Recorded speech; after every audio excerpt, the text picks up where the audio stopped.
I didn't say anything wrong. I didn't roll my eyes. I didn't complain. I was just quiet. I watched the sunset paint the mountains orange while they played their games, and laughed at inside jokes I was never part of. It was supposed to be the family trip of a lifetime, 2 weeks exploring the backcountry of Colorado. 12 of us crammed into 3 rental cabins, sharing meals and making memories. I had packed everyone's snacks, helped load the gear, offered to take the middle seat in every car, and still, I was the one they picked on. "You're always so distant, Maya. Lighten up, it's just a joke. Stop being so sensitive." But what happened on day 8 wasn't a joke. What they did to me in those mountains changed everything. And before I tell you the rest of this story, I need to know you're here with me. Drop a simple listening in the comments, or tell me where you're watching from. If this story means something to you, please hit that subscribe button. It tells the algorithm I'm not alone in this. Thank you. Now let me tell you everything. If anyone had asked me to describe my life at 24, I probably would have said it felt like being a background character in someone else's movie. I lived in the same small town in Montana where I'd grown up, working at the local library and watching everyone else's life move forward while mine stayed perfectly, frustratingly still. My family was everything to me, or at least, I thought it was. There was my mom, Sarah, who ran the town's only bakery with the kind of warm smile that made strangers feel like regulars. My stepdad, Mike, had married her when I was 8, and adopted me officially when I turned 18. He owned a successful construction company and treated me like his own daughter. At least, that's what I believed. Then there were my step-siblings. Jessica, 26, who worked as a nurse in Denver and had that effortless confidence I'd always envied. Marcus, 22, the family golden boy who'd just graduated from college with a business degree and a job lined up at Mike's company. And finally, little Emma, only 16 but already showing signs of the family charm that seemed to skip right over me. We were the picture-perfect blended family, the kind you see in commercials for life insurance or family vacation packages. Mike always said we were his greatest achievement, better than any house he'd ever built. That's why when he announced the Colorado trip at Sunday dinner, my heart actually fluttered with excitement. 2 weeks in the Rockies, he said, cutting into his pot roast with the satisfaction of a man who'd just solved all our problems. We'll rent cabins near Aspen, hiking, fishing, campfires every night, real family bonding time. Jessica looked up from her phone. During my vacation time, it'll be worth it, Mom said, that hopeful edge in her voice that always appeared when she was trying to hold us all together. When's the last time we all spent quality time together? Marcus shrugged. I'm in. Sounds like it could be fun. Emma bounced in her seat. Can I invite Chloe? Her family went to Europe last summer and she's been bragging about it forever. Of course, Mike said. The more the merrier. Maya, you're quiet. What do you think? I looked around the table at their faces. These people who'd raised me, who I'd spent every Christmas morning and birthday celebration with. I think it sounds amazing. And I meant it. I really did. Mike beamed. That's my girl. We'll make this a trip to remember. He was right about that, just not in the way any of us expected. The planning started immediately. Mike, always the organizer, created a shared document with packing lists, activity schedules, and meal assignments. I threw myself into it with the enthusiasm of someone who'd finally been invited to the cool kids' table. I researched hiking trails, found the best spots for stargazing, even created a playlist of campfire songs. You're really going all out, Jessica said one evening, when I showed up at Mom's bakery with printed maps and trail guides. I'm just excited. When do we ever get to do something like this? She gave me a look I couldn't quite read. Right, when do we ever? But I was too caught up in the anticipation to analyze the undercurrent in her voice. For the first time in years, I felt like I was truly part of something, part of this family that I'd always felt slightly outside of. Like I was pressing my nose against the glass of their real connection.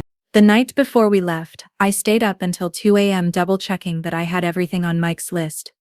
Hiking boots, rain gear, sunscreen, insect repellent, portable charger, first aid supplies. I even packed extra batteries and snacks for everyone else.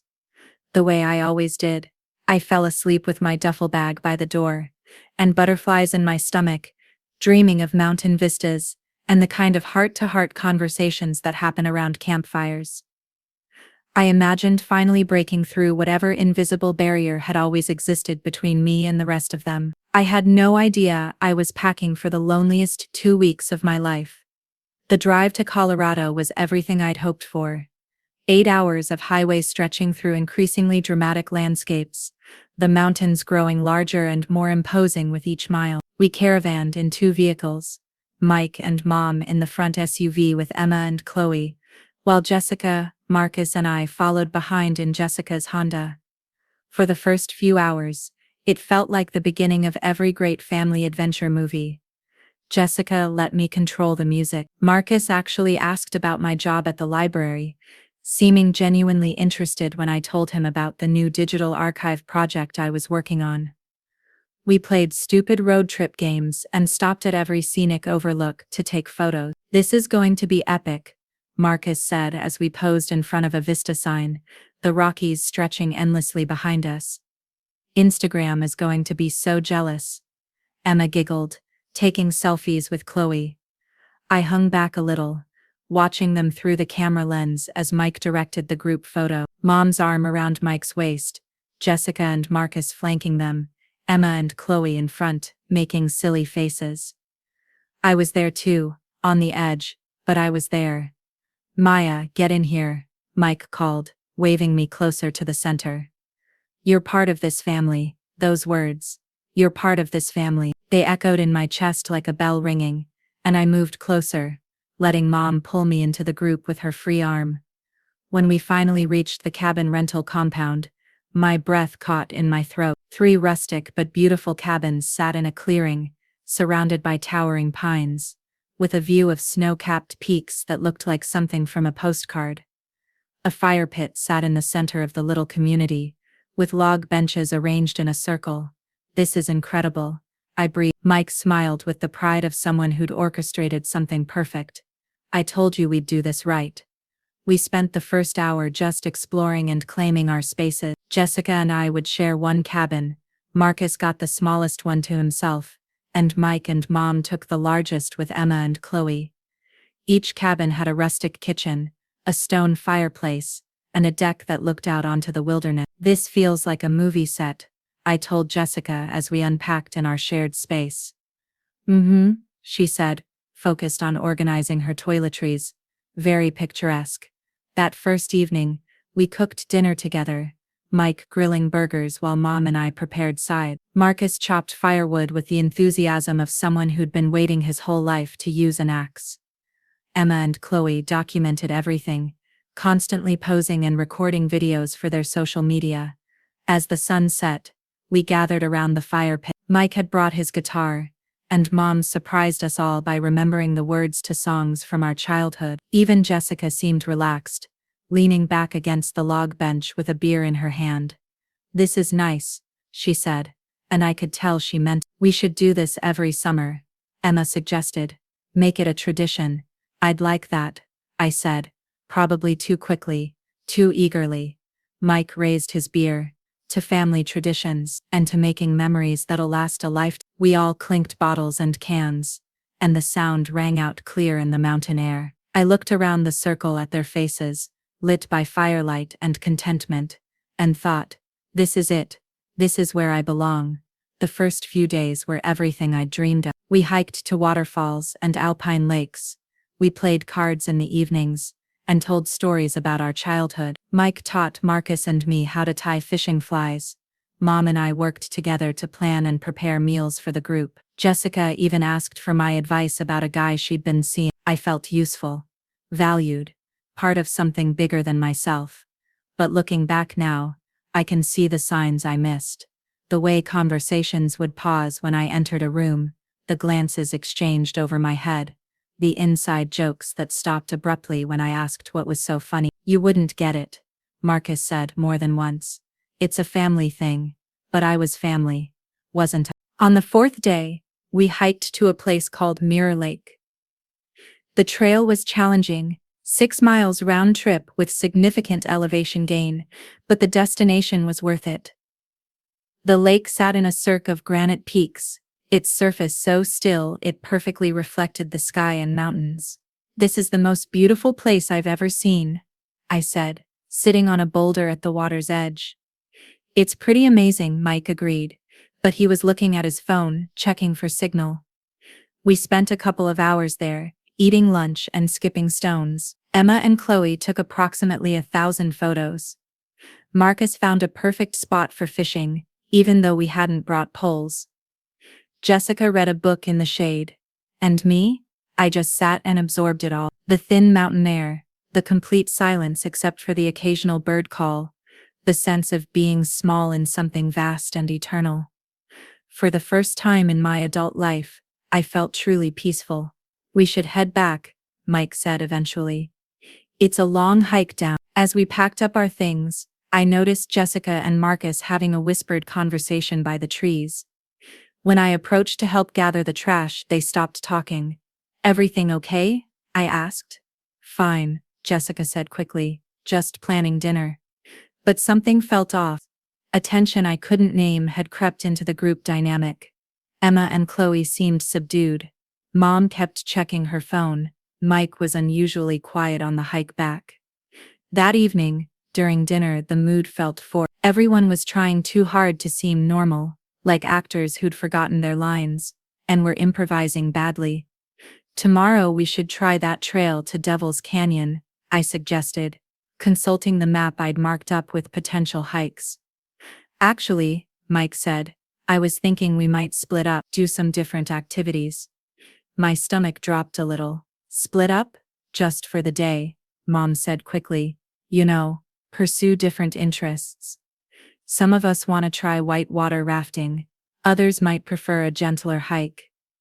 I love whitewater rafting, I said. I went with friends in college, and the thing is, Jessica interrupted, we already made reservations, for 6 people.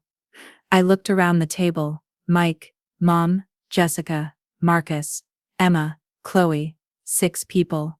Oh, I said, trying to keep my voice light. I could see if they have space for one more. It's a pretty intense rapids run, Marcus said. Category 4 and 5, probably not great for beginners. I'm not a beginner, I said, but my voice sounded small even to me. Tell you what, Mike said, why don't you take the day to relax? Read a book, maybe do some sketching. You always loved to draw. I did love to draw, but I also loved being included. Sure, I said, forcing a smile. That sounds nice too. But as I lay in bed that night, listening to Jessica's steady breathing in the next bed, something cold and sharp settled in my chest. For the first time since we'd arrived, I felt like I was on the outside looking in. I just didn't realize how far outside I was about to go. I woke up the next morning to the sound of hushed voices outside our cabin. Through the thin walls, I could hear Mike talking to someone, his voice low and urgent. I couldn't make out the words, but the tone made my stomach clench with unease. Jessica's bed was empty, her sheets already made with military precision. I checked my phone. 6. The rafting trip wasn't supposed to start until 10. I dressed quietly and stepped onto the deck, expecting to find everyone gathered for an early breakfast. Instead, I found them huddled around the fire pit, their voices dropping to whispers when they saw me. Morning, I said, trying to sound casual despite the anxiety crawling up my throat. Maya, Mom's voice was too bright, too cheerful. We were just talking about the day's plans. I thought you were leaving at 9:30 for the rafting. We are, Mike said, just going over logistics. But something was wrong. They all looked guilty, like children caught planning something they shouldn't. Emma couldn't meet my eyes. Chloe was fidgeting with her phone. Marcus kept glancing at Jessica as if waiting for a signal. Actually, Jessica said, standing up and brushing off her jeans. We were thinking of leaving a little earlier, getting breakfast on the way. Oh, I said. Should I pack some snacks for the road? No need, Mike said quickly. We've got it covered. They moved with strange efficiency after that, gathering their things and loading the SUVs. I watched from the deck of my cabin, feeling more and more like an observer rather than a participant. You sure you'll be okay here alone? Mom asked, giving me a hug that felt somehow final. Of course, I said. I'm looking forward to some quiet time. But as their taillights disappeared down the mountain road, the quiet felt less peaceful and more ominous. The forest around me seemed to close in, and for the first time since we'd arrived, I felt truly alone. I spent the morning trying to shake off the weird feeling. I made coffee, started a book I'd been meaning to read, and even set up my sketch pad on the deck to draw the mountain vista. But I couldn't concentrate. Every few minutes, I'd find myself listening for the sound of returning vehicles. Around noon, I decided to take a hike by myself. There was a trail Mike had mentioned that led to a waterfall about 2 miles from the cabins. It would be a good way to pass the time and clear my head. I packed water, snacks, and my phone, though there was no signal at the cabins anyway, and set off down the marked trail. The hike was beautiful but challenging, winding through dense forest and across rocky streams. It took me almost 2 hours to reach the waterfall, and by then I was tired, but exhilarated.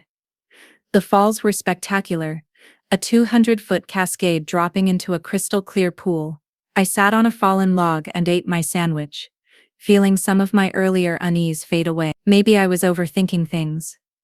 Maybe they really did just want to do something adventurous that wouldn't be safe for a seventh person.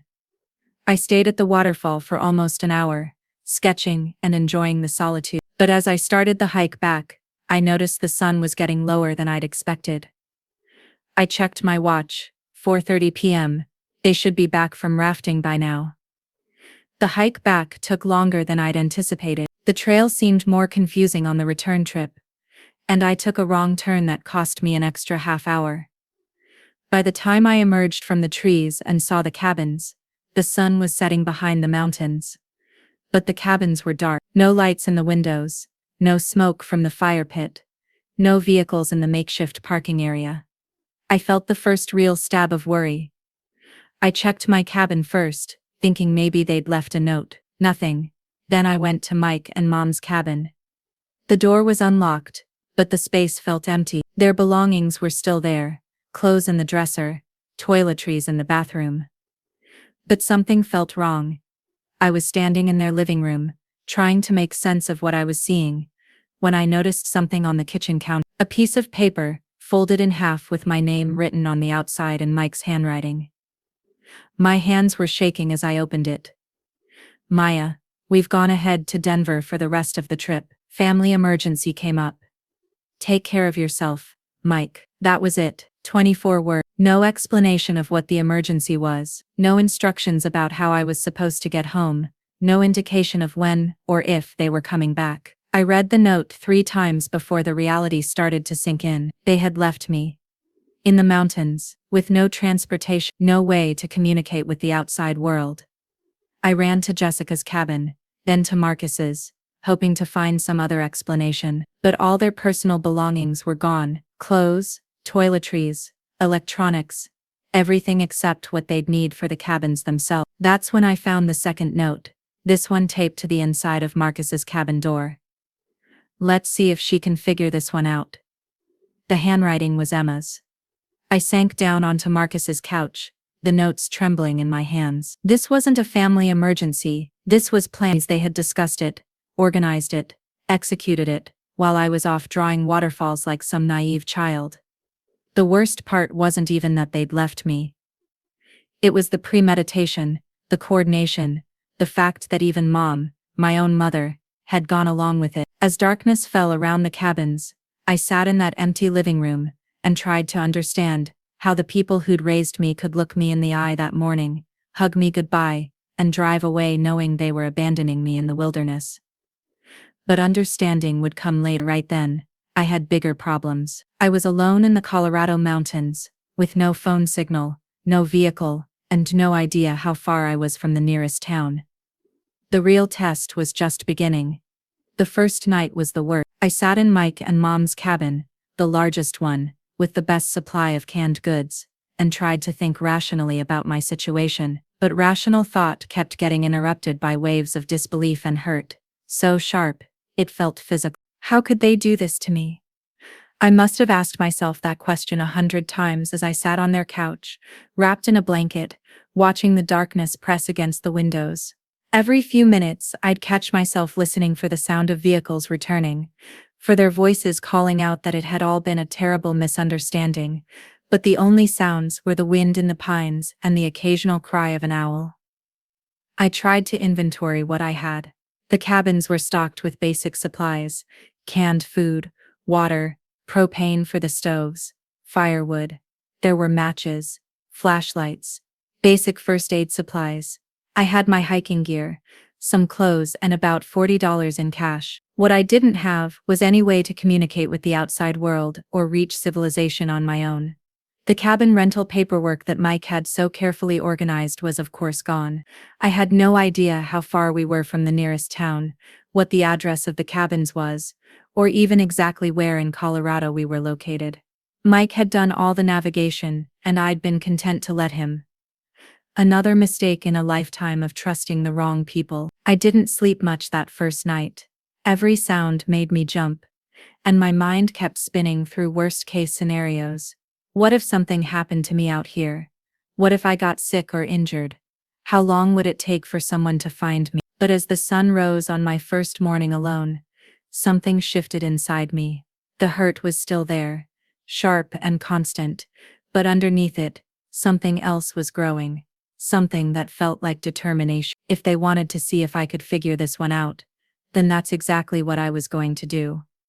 I spent that second day exploring the area around the cabins more systematically. There was a dirt road that led down the mountain, presumably back to a main highway, but it looked like it would be a very long walk.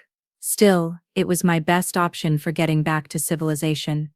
I also found a small shed behind one of the cabins that I'd missed before. Inside were some basic tools, extra propane tanks, and most importantly, a detailed topographical map of the area tacked to the wall. According to the map, the cabins were about 15 miles from the nearest town, a place called Pine. The dirt road I'd noticed did indeed connect to a highway, but it was a winding route that would probably take me most of a day to walk. 15 miles.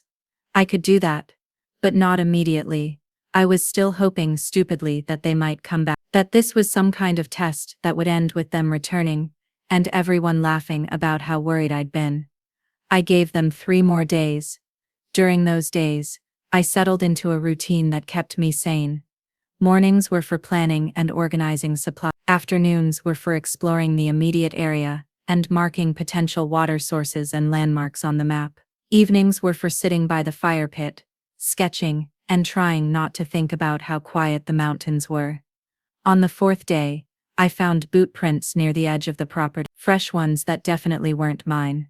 For a moment, my heart leaped. Maybe they'd come back, but as I followed the tracks, I realized they led away from the cabins, not toward them. Someone had been watching the place, but whoever it was hadn't announced themselves. That night, I locked all the cabin doors and kept a flashlight and a knife from the kitchen beside my bed. By the 6th day, I'd accepted the truth. They weren't coming back. This wasn't a test or a joke that had gone too far. This was abandonment. Pure and simple. It was time to save myself. I spent that day preparing for the hike to Pine Ridge. I packed the most nutritious food I could find, filled every water bottle in the cabins, and studied the map until I had the route memorized. I wrote a note explaining what had happened and left it in Mike's cabin, just in case someone came looking. I also wrote a letter that I never intended to send. Dear family, by the time anyone reads this, I'll be gone. I don't know if you expected me to just sit here and wait to be rescued, or if you thought I'd panic and make some stupid mistake that would prove whatever point you were trying to make. I don't understand why you did this to me. I don't understand what I did wrong, or why you felt like I deserved to be left here like a piece of luggage you decided was too heavy to carry. But I want you to know something.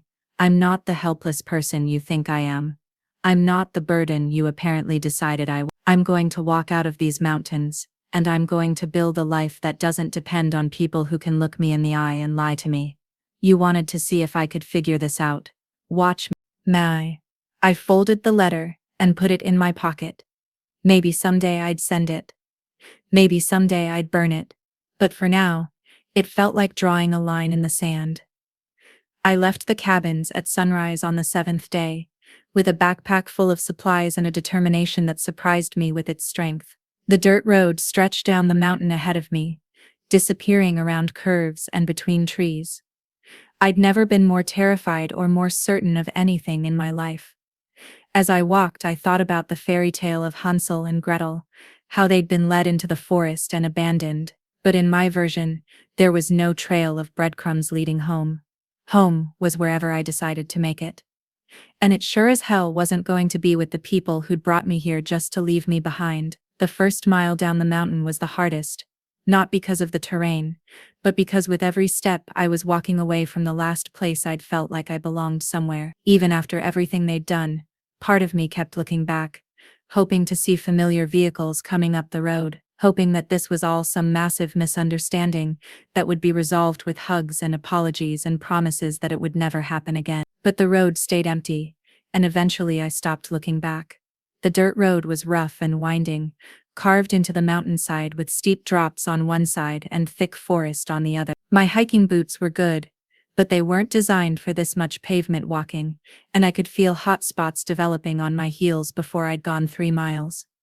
I stopped to rest and treat my feet with the first aid supplies I'd packed. As I sat on a fallen log, eating a granola bar and looking out over the valley below, I felt something shift inside me.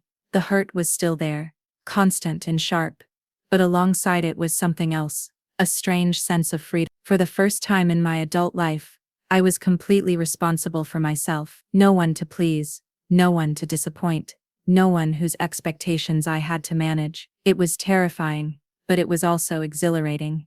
I could go anywhere, be anyone, start over completely. The thought carried me through the next few miles.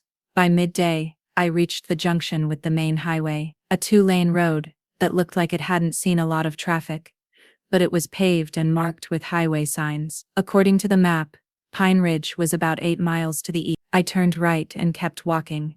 The highway was easier on my feet, but harder on my morale. Cars passed occasionally, and I tried thumbing rides a few times, but no one stopped. I didn't blame them. I probably looked like exactly what I was, someone who'd been camping for a week, and was now hiking alone down a mountain highway with a large backpack. Not exactly the picture of a safe hitchhiking experience. Around 3 p.m., a pickup truck slowed down as it approached me. My heart jumped. Finally, someone willing to help. But as the truck got closer, I could see 2 men in the cab, both staring at me with an intensity that made my skin crawl. The truck pulled over about 50 yards ahead of me and stopped. The passenger door opened. Every instinct I had screamed danger.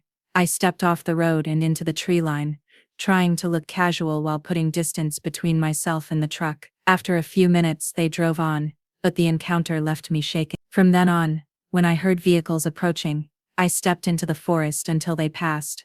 The sun was getting low when I finally saw the first signs of Pine Ridge, a gas station, and a small diner sitting at what looked like the only intersection in town. I've never been so happy to see electric lights and signs of human civilization. The gas station attendant was a woman in her 50s with kind eyes and a concerned expression. She took one look at me and asked if I was okay. "I've been hiking," I said, which was technically true. "Is there a bus station or anywhere I can catch transportation back to Montana?" She shook her head. "Closest Greyhound stop is in Denver. About 3 hours by car." My heart sank. Denver might as well have been on the moon. "There's a motel across the street," she said, pointing to a small building with a neon vacancy sign. "Clean beds, reasonable rates, and Marge at the diner makes the best pie in the county." I thanked her and headed across the street, my feet screaming with every step. The motel room was small and basic, but it had a shower and a bed, and after 6 days in the wilderness, it felt like luxury. As I stood under the hot water, washing a week's worth of mountain grime out of my hair, I finally let myself cry. Not just about being abandoned, but about spending 24 years trying to earn love from people who apparently saw me as disposable, about being so naive that I'd never seen it coming. But I also cried with relief. I'd made it. I'd walked out of those mountains on my own 2 feet, and I was alive and safe and free. After my shower, I walked across to the diner. Marge turned out to be a grandmother type, with silver hair and a no-nonsense attitude. She took one look at me and steered me to a corner booth. "You look like you've had a week," she said. Something like that. She brought me coffee without being asked, and recommended the meatloaf special. While I waited for my food, I used the diner's phone to call the one person I could think of who might help me. My college roommate, Sarah, lived in Denver. We'd kept in touch sporadically since graduation, but she was the only person I knew within 3 states. Maya? Her voice was surprised but warm. What's wrong? You sound… I'm in trouble, I said. I'm stranded in a town called Pine Ridge, and I need help getting to Denver. I can explain everything when I see you, but Sarah, I really need help. There was no hesitation. What's the address? I'll come get you. It took her 3 hours to drive to Pine Ridge, 3 hours during which I sat in that diner booth, drinking coffee and watching the sun set through the window. Marge checked on me every few minutes, refilling my cup and not asking questions I wasn't ready to answer. When Sarah finally walked through the diner door, I almost cried again. She looked exactly the same as she had in college. Short and energetic, with curly red hair and an expression that suggested she was ready to take on the world. She slid into the booth across from me and studied my face. Okay, she said. Tell me everything. So I did. I told her about the family trip, about being left behind, about the walk down the mountain. I showed her the notes they'd left. I watched her expression shift from confusion to disbelief, to anger. Those bastards, she said when I finished. Maya, that's not just cruel, it's criminal. You could have died up there, but I didn't, I said. I figured it out. She drove me back to Denver that night, letting me crash on her couch while I figured out my next move. Over the next few days, she helped me replace my ID, close my accounts at the local bank, and arrange for someone to pack up my things from my apartment back home. You're not going back there, she said. It wasn't a question. No, I agreed. I'm not. I called the library to quit my job. I called my landlord to break my lease. I even called Mom's bakery, just to let them know I was alive. Maya? Mom's voice was bright with fake cheer. How was the rest of your trip? What trip, Mom? A pause. I thought, Mike said you decided to extend your stay. Mike left me in the mountains with no transportation and no way to contact anyone, for 6 days. Another pause, longer this time. I'm sure there's been some misunderstanding. No misunderstanding, I said. I just wanted you to know that I'm alive and safe. No thanks to any of you. I hung up before she could respond. The phone rang immediately, but I didn't answer. It rang 16 more times over the next hour. I turned it off. 3 days later, I got a text from Jessica. We need to talk. This has gone too far. I deleted it without responding. A week after that, Mike called Sarah's number directly. Maya, we need to discuss this rationally, his voice said through Sarah's speakerphone. You're blowing this way out of proportion. I walked 15 miles down a mountain because you abandoned me in the wilderness. What exactly is out of proportion about that? It was supposed to be a learning experience. Build some character. We were monitoring the situation. Monitoring from where? Denver. Silence. Don't contact me again, I said, and Sarah hung up. That night, as I lay on Sarah's couch looking up at the ceiling, I thought about the girl who'd packed for that family trip with such excitement and hope. She felt like someone I'd known a long time ago, someone naive and trusting who believed that family meant safety. I missed her a little, but I didn't want to be her anymore. The woman who'd walked out of those mountains was someone different, someone stronger, someone who didn't need other people's approval to know her own worth. Someone who was about to build a life that no one could take away from her. Denver in late summer felt like a city caught between seasons. Still warm enough for people to eat lunch in the parks, but with an edge of coming change in the air. I spent my first few weeks there, walking the streets, learning the rhythms of a place that felt both foreign and full of possibility. Sarah let me stay on her couch while I figured out my next move, and she did it without making me feel like a burden, or asking when I'd be moving on. After a lifetime of walking on eggshells around people's moods and expectations, her straightforward kindness felt revolutionary. Take your time, she said when I apologized for the 3rd time about disrupting her life. I like having you here. It's like having a roommate who actually cleans the kitchen.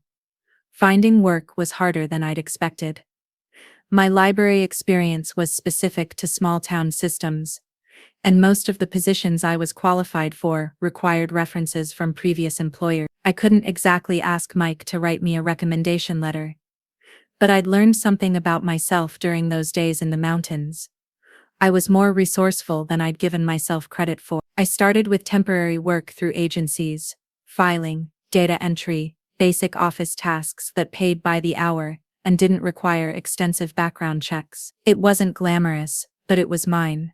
Money I earned with my own skills, independent of anyone else's goodwill or charity. My first paycheck was for $2. I stared at the stub for a long time before depositing it, thinking about how this small amount of money represented something enormous.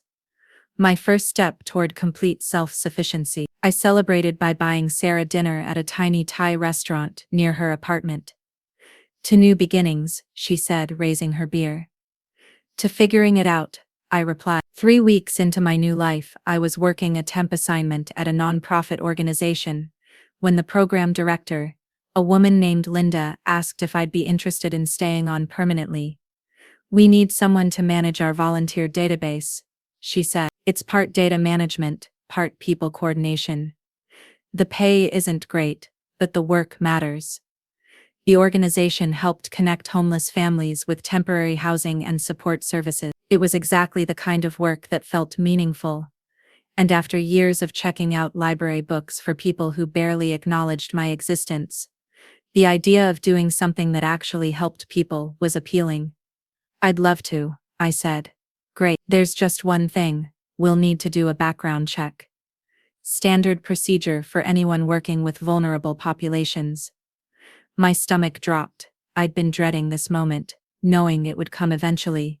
What if they called my family? What if Mike or Mom said something that made me look unstable or unreliable? But Linda's background check was thorough and professional. They verified my education, checked my credit, and called my previous supervisor at the library, who, it turned out, gave me a glowing recommendation and expressed surprise that I'd left so suddenly. No one called my family. No one asked about the circumstances of my departure from Montana. To the professional world, I was simply someone who'd relocated for personal reasons. Within a month, I had a permanent job, my own small studio apartment, and the beginning of what felt like an actual life. The apartment was tiny, just 400 square feet in a converted house near downtown, but it was mine. I furnished it slowly, piece by piece, from thrift stores and estate sales. A small kitchen table, a comfortable reading chair, bookshelves that I filled with books I actually wanted to read, not just ones that happened to be lying around. But the most important addition was the easel I set up by the single large window. I hadn't drawn or painted since high school, hadn't even thought about art as something I could do for pleasure, rather than just another way to try to win approval. But something about having my own space, my own time, my own choices, made me want to create some. I started with simple sketches, the view from my window, objects around my apartment, faces I remembered from my daily commute. My technique was rusty, but there was something deeply satisfying about the physical act of putting pencil to paper, about making something exist that hadn't existed before.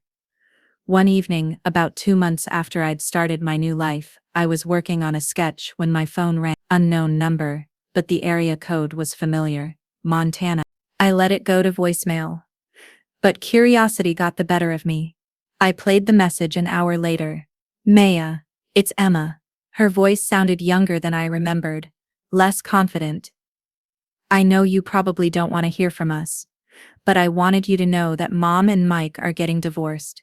Everything's kind of falling apart here, and I wanted to say I'm sorry about what we did. It wasn't right, and I knew it wasn't right when we were doing it, but I was scared to say anything." She paused, and I could hear her breathing. "I graduate next year, and I want to go to college in Colorado. I was wondering if maybe we could meet for coffee or something when I visit schools. I understand if you don't want to, but I had to ask." The message ended, and I sat staring at my phone for a long time. Part of me wanted to delete the message and pretend I'd never heard it. Emma had been there that morning when they'd all left me behind. She'd written that note. Let's see if she can figure this one out. But she'd also been 16, still a kid, really, caught up in family dynamics that were bigger and more toxic than she probably understood. I didn't call her back that night, or the next week, but I saved the message. A month later, I got a text from Jessica. Emma told me she called you. I know you don't owe us anything, but I need you to know that some of us never wanted to leave you there. I stared at that message for a long time before typing back. But you did leave me there. Her response came quickly. I know, I've regretted it every day since. We texted back and forth a few times over the following weeks. Tentative conversations that danced around the edges of what had happened, without really addressing it directly. Jessica told me about Mom and Mike's divorce proceedings, about how the family had essentially imploded after the Colorado trip, how Marcus had moved out and wasn't speaking to Mike, how Mom had closed the bakery and was seeing a therapist. They're all asking about you, Jessica, wondering if you're okay. I'm more than okay, I replied. I'm good. And I was. For the first time in my adult life, I was genuinely, independently good. I was good at my job, helping families navigate systems that were designed to be difficult to navigate. I was good at living alone, at making decisions based on what I wanted, rather than what would keep other people happy. I was good at drawing again, and my sketches were getting better as I practiced. I was building something real, something that belonged to me. 6 months after leaving Montana, I had a revelation that hit me like a physical force. I didn't miss them. I'd expected to miss my family. I'd prepared for homesickness, for loneliness, for the kind of regret that would make me want to go back and try to repair what had been broken. But what I felt instead was relief. Deep, profound relief. That I no longer had to manage other people's emotions or walk on eggshells around their moods. That I could come home from work and just exist. Without performance, without apology, without constantly trying to earn my place. The family I'd thought I belonged to had never really been my family at all. They'd been people I'd lived with, people I'd served, people whose approval I'd sought. But family, I was learning, was something you could build for yourself. Sarah became like a sister to me, the kind who showed up with wine when I had a bad day, who celebrated my small victories like they were major accomplishments, who never made me feel like I owed her something for her kindness. Linda at work became a mentor, teaching me not just about nonprofit management, but about advocating for myself and others. She encouraged me to take on more responsibility, to speak up in meetings, to trust my own judgment. Even my neighbors in the converted house became a kind of chosen family. There was Mrs. Rodriguez, an elderly woman who always had too much food and insisted on sharing. Jake, a graduate student who helped me hang pictures when I first moved in. Maria, a single mother who sometimes needed someone to watch her daughter for an hour while she ran errands. These were people who chose to include me in their lives, not because they were obligated to, but because they wanted to. The difference was everything. As winter settled over Denver, I started planning my first Christmas away from Montana. I expected it to be sad, maybe lonely. Instead, I found myself excited. Sarah and I decided to host a orphan Christmas, a potluck for friends who weren't going home to family for the holidays. I volunteered to make my grandmother's famous apple pie, a recipe I'd learned by heart, but had never made for myself. The night before Christmas Eve, as I stood in my tiny kitchen, rolling out pie crust, I thought about all the Christmases I'd spent trying to make myself useful, trying to earn my place at the table through service and self-sacrifice. This time, I was making pie, because I wanted to. Because it would make my friends happy. Because it was a way to share something good with people who'd shown up for me. The difference was profound. When my phone rang that evening, Montana area code again, I almost didn't answer. But something made me pick up. Maya. It was Mom's voice, tentative and uncertain. I know you probably don't want to hear from me, but it's Christmas, and I wanted, she trailed off, and I could hear her crying. I wanted to tell you that I'm sorry, she said. I'm so sorry. I don't know how to explain what happened, or why I let it happen, but I need you to know that losing you has been the worst thing that's ever happened to me. I listened to her cry for a few minutes, feeling strangely detached from her pain. Mom, I said finally. Yes? I'm okay, I'm actually really good. And I need you to know that I don't forgive you, but I also don't hate you. I don't need you anymore. The silence stretched between us. I understand, she said finally. I just, I love you, Maya. I know, I said, but love isn't enough. After I hung up, I went back to my pie crust. My hands were steady, my mind clear. Outside my window, snow was beginning to fall, dusting the city in clean white. Tomorrow I would celebrate Christmas with people who'd chosen me, people who showed up not because they had to, but because they wanted to. It was the best Christmas gift I'd ever given myself. Spring in Denver came late that year, but when it finally arrived, it brought with it a restlessness I hadn't expected. I'd been in the city for almost a year, and while I'd built a good life, a job I enjoyed, an apartment I loved, friendships that felt real and reciprocal, I felt like I was ready for something more. The catalyst came in the form of an art class. I'd been walking past the community college campus on my way to work when I saw a flyer for continuing education classes. Introduction to oil painting, no experience required. Something about those 4 words, no experience required, spoke to me. So much of my life had been about trying to prove I was qualified, that I belonged, that I was worth keeping around. Here was something that explicitly welcomed beginners. I signed up that afternoon. The class met on Tuesday evenings in a bright studio on the 3rd floor of the art building. Our instructor was a woman named Carol, probably in her 60s, with paint-stained fingers and an infectious enthusiasm for color theory. Painting, she told us on the first night, is not about creating something perfect. It's about learning to see what's actually there, and then deciding how you want to interpret it. I thought about that as I set up my easel next to a retired accountant named Frank, and a college student named Zoe, who was taking the class for fun. When was the last time I'd done something just for fun? When was the last time I'd given myself permission to be bad at something while I learned? My first painting was terrible, a still life of fruit that looked more like abstract shapes in unfortunate color. But there was something addictive about the process, the smell of the oils, the texture of paint on canvas, the way colors could blend and change and surprise you. Not bad for a first try, Carol said, studying my canvas. You've got good instincts for composition. Trust them, trust them. Such simple words, but they hit me like a revelation. When was the last time anyone had told me to trust my own instincts? I signed up for the intermediate class, before the beginner session was even finished. By summer I was spending most of my free time in the studio. Carol had given me a key so I could come in on weekends and practice. I painted landscapes from memory, the mountains of Colorado, but also the rolling plains of Montana from my childhood. I painted portraits of people from my imagination. I painted my tiny apartment, my view from the window, the coffee shop where I met Sarah for lunch. You're getting good at this, Sarah observed one Saturday, as she watched me work on a canvas of the sunrise over the Denver skyline. Like, really good. I stepped back to assess my work. She was right, it was good, not perfect, not professional quality, but good in a way that felt authentic and personal. I think I want to show them, I said. Show who?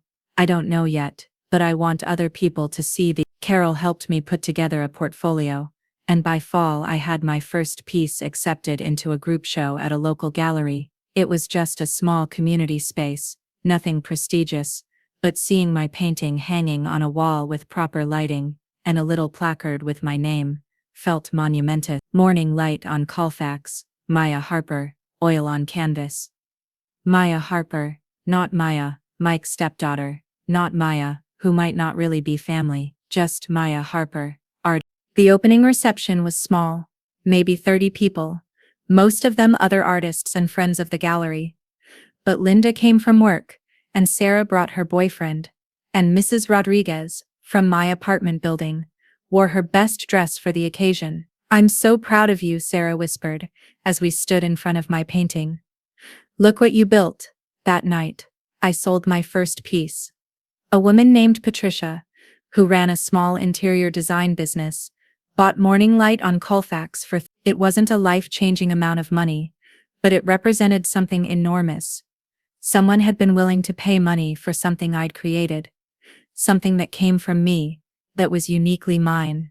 I called Carol the next morning to tell her. That's wonderful, she said. But more importantly, how do you feel about it? I thought about it. Proud, I said. I feel proud. Good. Hold on to that feeling. You earned it. The success gave me confidence to push further. I started experimenting with different subjects, different techniques. I painted from life, setting up still lifes in my apartment, or sketching people in coffee shops and parks. I took a weekend workshop on portrait painting and discovered I had a particular talent for capturing people's expressions. One evening, I was working on a self-portrait when my phone rang. Emma's name appeared on the screen. We'd been texting occasionally since her first call, brief exchanges about her college plans and my new life in Denver. She was planning to visit the University of Colorado in the spring, and we'd tentatively talked about meeting for coffee. Hey, I said, answering the call. Maya. Her voice sounded different. Older, more serious. I need to tell you something, and I don't want to do it over text. My stomach tightened. What's wrong? Mike's been telling people that you had a breakdown in Colorado, that you wandered off during the trip, and we had to organize a search party to find you. He's saying you were hospitalized for psychiatric evaluation. I set down my paintbrush very carefully. And people believe him? Some do. I think some people suspected something wasn't right about the story, but Maya, he'd been telling this version for months, to everyone. Your old coworkers, people at church, basically anyone who asks about you. I felt a familiar anger rising, but underneath it was something else, something that might have been pity. Emma, I said, do you know why he's doing this? I think he's trying to make himself feel better about what he did. If you're crazy, then leaving you behind was justified. You know, it wasn't abandonment. It was intervention. I looked at my self-portrait, still wet, on the easel. I'd painted myself with steady hands and clear eyes, surrounded by the colors and light of my Denver studio. Emma, I said, I want you to know something. I'm not crazy. I never was. I was just a person who trusted the wrong people for too long. I know, she said quietly. I've always known. And I want you to know that I'm okay. Better than okay. I'm happy. There was a long pause. Will you still meet me when I visit schools? I considered it. Emma was 19 now, old enough to make her own choices about who she wanted in her life, and she'd been brave enough to call me, to tell me what Mike was saying, to maintain contact despite family pressure. Yes, I said, I'd like that. We met at a coffee shop near the University of Colorado campus on a bright Saturday in March. Emma looked older than I remembered, more serious, but she still had the same quick smile and expressive eyes. You look good, she said as we sat down with our drinks. Really good. Like, confident. I feel confident, I said. How are you doing? How's the family situation? She made a face. Complicated. Mom and Mike's divorce was finalized last month. Marcus moved to Seattle and barely talks to anyone. Jessica's in therapy. It's all pretty messy. And I'm getting out, she said firmly. I got accepted to CU with a partial scholarship. I'm going to study social work. That's wonderful, Emma. I'm proud of you. She looked down at her coffee. I wanted to apologize again for what we did to you. I know I was just a kid, but that doesn't excuse it. I studied her face, looking for signs of manipulation or hidden agenda, but all I saw was genuine regret and a maturity that seemed hard-earned. Emma, I said, I forgive you. Not because what you did was okay, but because you were a kid caught up in something bigger than you understood, and because you've grown up to be someone who can acknowledge when they've done wrong. She started crying then, quietly, wiping her eyes with her napkin. I missed you, she said. You were the only one who ever listened to me, who took me seriously. After you left, I realized how much I depended on that. You don't need me to listen to you, I said gently. You need to listen to yourself. Trust your own judgment. We talked for 2 hours, about her college plans and my art, about the family dynamics she was learning to navigate as an adult. When we said goodbye, she hugged me tightly. "Can I visit you sometime?" she asked. "In Denver?" "Yes," I said. "But Emma, you come as yourself, not as a representative of the family. If you're in touch with me, it's because you want to be, not because someone sent you." "I understand," she said. "It would just be me." That evening, I painted a new piece, not a landscape or a still life, but something abstract, bold strokes of color that seemed to represent movement, growth, transformation. I called it Becoming, because that's what I was doing, every day. Becoming more myself. Becoming someone who didn't need other people's approval to know her own worth. Becoming an artist, a friend, a person who could trust her own instincts. A year later, I had my first solo show, a small exhibition at the same community gallery where I'd shown my first piece, but this time the entire space was devoted to my work. 23 paintings that told the story of my transformation, from the dark, closed compositions of my early work to the bright, expansive canvases I was creating now. The opening was packed. Linda came, and Sarah, and all my neighbors, and Carol with several of her other students. Emma drove down from Boulder, where she was thriving in her social work program. Even Patricia, who'd bought my first painting, came and ended up purchasing 2 more pieces. But the moment that mattered most came near the end of the evening, when I overheard 2 strangers talking about my work. "There's something so honest about these paintings," one woman said to her companion, "like the artist isn't trying to impress anyone, just trying to show you what they see." I thought about that as I looked around the gallery at my paintings, hanging on the walls, at the little red dots that indicated sales, at the people studying my work with genuine interest and appreciation. This was what I saw: light, and color, and possibility. A world where I belonged, not because someone had granted me permission, but because I'd claimed my place in it. A world I'd painted into existence, one brushstroke at a time. 2 years after my first solo show, I was preparing for something I'd never imagined possible: a feature in a regional art magazine, and an exhibition at a gallery in Santa Fe. My work had evolved from those early tentative paintings into something that felt genuinely my own. Landscapes that captured not just the physical reality of a place, but the emotional resonance of transformation and resilience. The Santa Fe opportunity came through Patricia, who'd become not just a collector but a friend. She'd moved to New Mexico and opened a larger design firm, and she'd been showing my work to clients and other gallery owners. "You need to see a broader audience," she told me over dinner during one of her visits to Denver. "Your work is ready." I was excited but nervous. Santa Fe felt like a big step up from community galleries and local shows. But Carol, ever my champion, was adamant. "Maya, you've been ready for this for a year," she said. "Stop underselling yourself." The magazine interview was scheduled for a Thursday afternoon at my studio. I'd converted my apartment building's basement into a proper workspace, with good lighting and enough space for large canvases. Miss Rodriguez had convinced the landlord to let me rent it separately, and it had become my sanctuary. The journalist, a woman named Rebecca Chen, was thoughtful and well-prepared. She asked about my techniques, my influences, my artistic journey, standard questions that I'd been expecting. But then she asked something that caught me off guard. "Your work has such a strong theme of isolation transforming into connection," she said, studying a painting I'd done of a single figure, walking toward a group of people gathered around a fire. "There's a sense of movement from loneliness to belonging. Is that autobiographical?" I considered my answer carefully. I'd never talked publicly about the circumstances that had brought me to Denver, about the family that had abandoned me in the mountains. In my artist statement, I'd written vaguely about life transitions and finding one's place in the world. "I think all art is autobiographical to some extent," I said.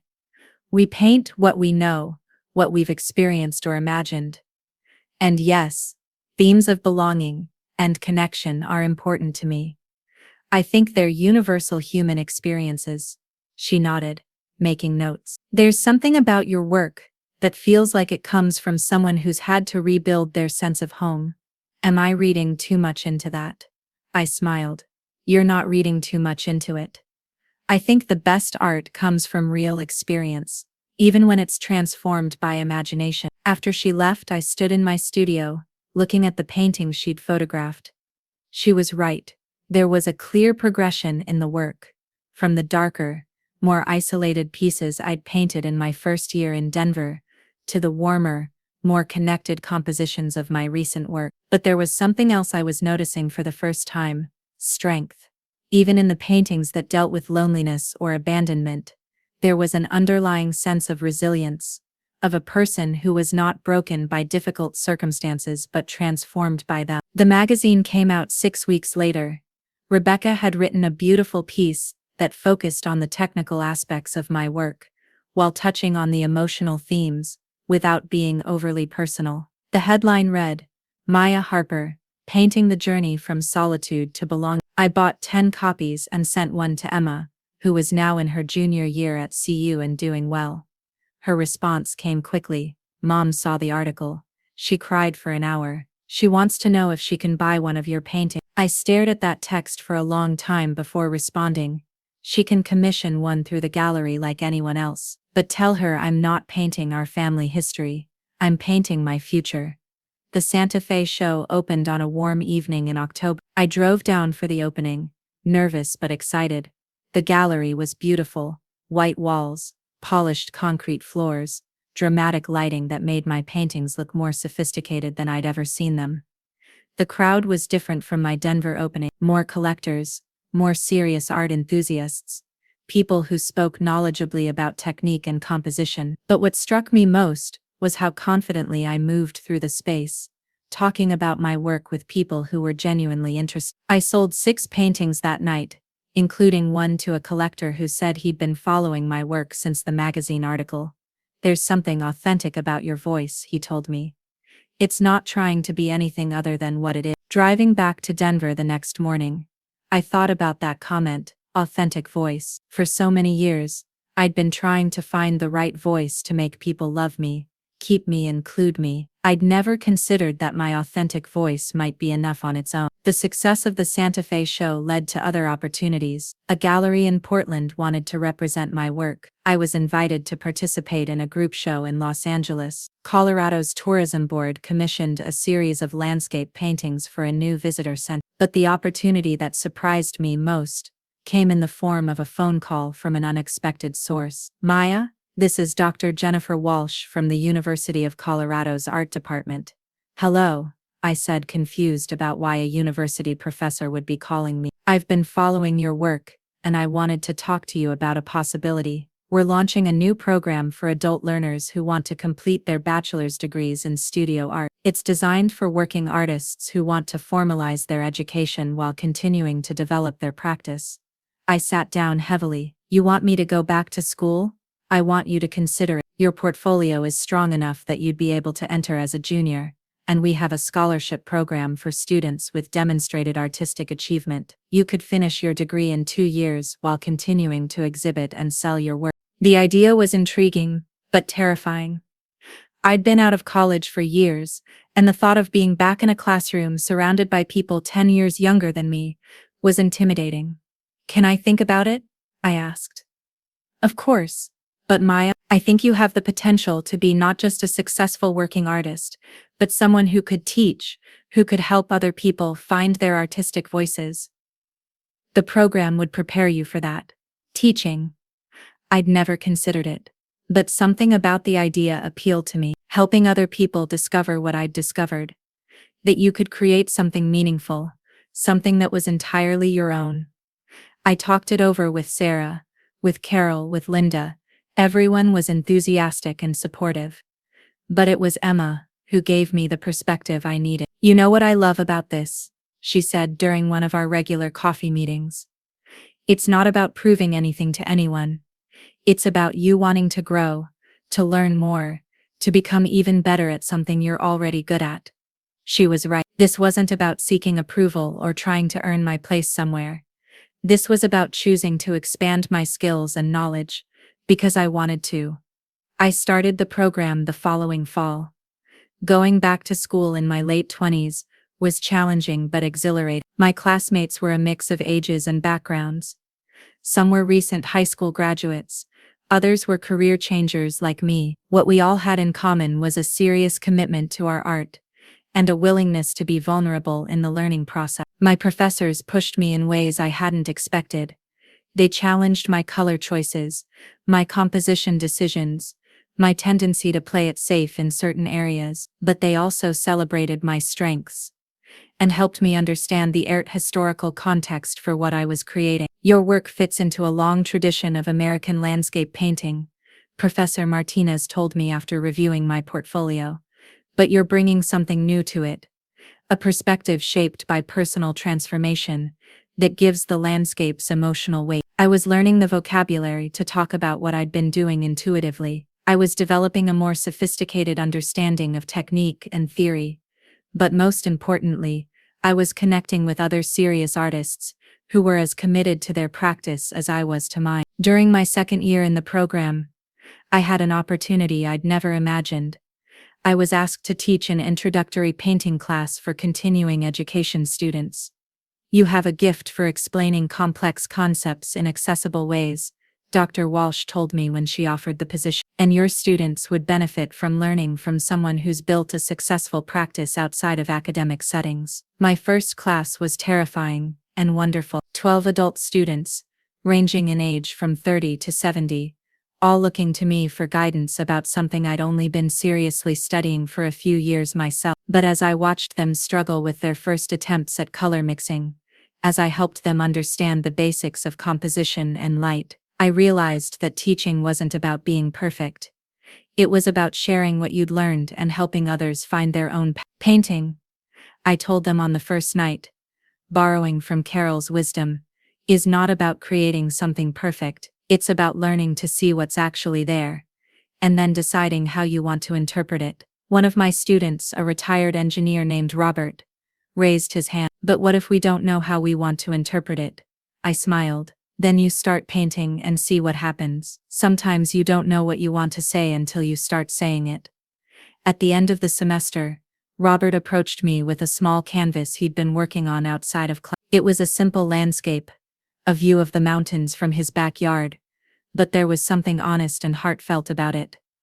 I wanted to thank you, he said, not just for teaching me about painting, but for showing me that it's okay to be a beginner. I've spent my whole career being an expert at something, and I'd forgotten how good it feels to learn. That night, I called Carol to tell her about Robert's comment.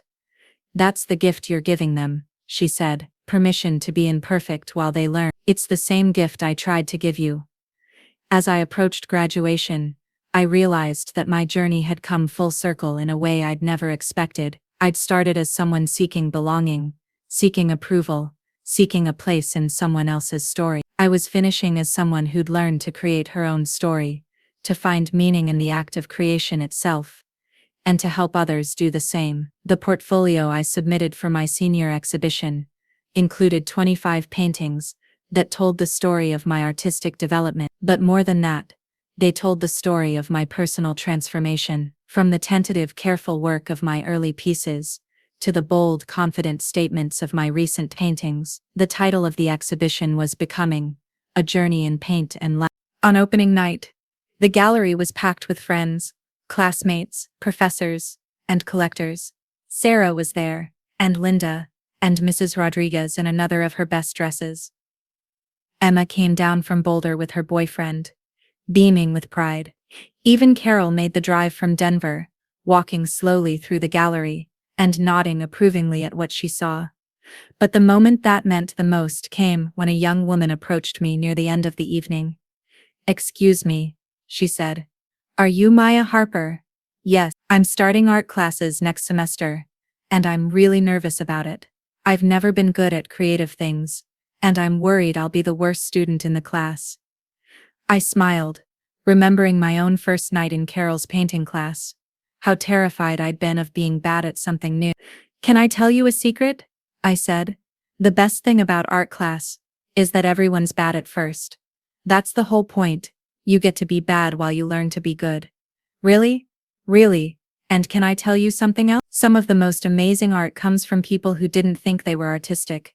Sometimes not having preconceived ideas about what you're supposed to create gives you the freedom to create something truly original." She left with a smile, and I watched her go, thinking about all the conversations like that I hoped to have in the years to come. As I stood in the gallery surrounded by my paintings, surrounded by people who'd chosen to celebrate this moment with me, I thought about the girl who'd been left in the Colorado mountains 5 years earlier.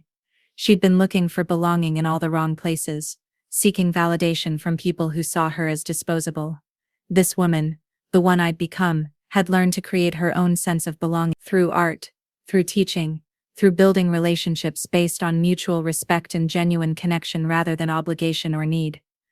I'd learned the most important lesson of all: sometimes you have to lose the life you thought you wanted in order to find the life you were meant to live. And sometimes, the people who abandon you are doing you the greatest favor they'll ever do, even if they don't mean it that way. Looking at my paintings hanging on those gallery walls, each one a step in the journey from who I was to who I'd become, I felt something I'd never experienced before: complete contentment with my own story.